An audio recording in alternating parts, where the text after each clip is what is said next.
আসসালামু আলাইকুম রহমতুল্লাহি বারাকাতুহু। আজকে সালাত সংক্রান্ত একটি হাদিস বর্ণনা করব। হাদিসটি বর্ণনা করেছেন হযরত তালহা রাদিয়াল্লাহু তাআলা আনহু।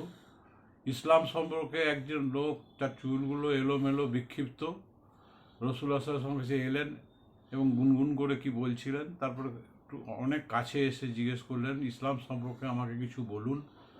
রাসূলুল্লাহ সাল্লাল্লাহু আলাইহি ওয়াসাল্লাম তাকে বললেন যে 5 ওয়াক্ত নামাজ পড়বে।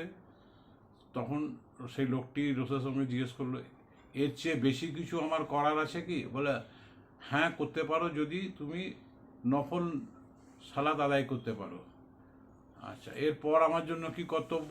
তখন লোকটি রাসূল তাকে বললেন যে এরপর তোমার জন্য জাকাত দিতে পারো। তখন রাসূলুল্লাহ সাল্লাল্লাহু আলাইহি ওয়াসাল্লামকে ওই লোকটা জিজ্ঞেস করলেন, আর কিছু করণীয় আছে কি? তখন রাসূল তাকে বললেন, হ্যাঁ করতে পারো নফল দান বা সদকা, নফল সদকা।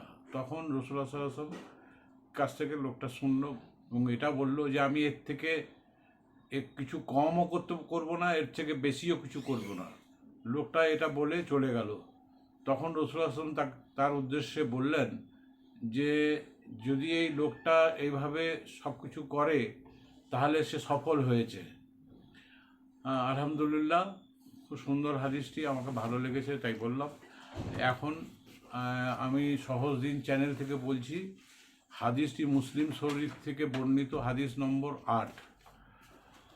আপনারা আমার এই হাদিস বা চ্যানেলটিকে লাইক, শেয়ার ও সাবস্ক্রাইব করবেন। আল্লাহ হাফিজ।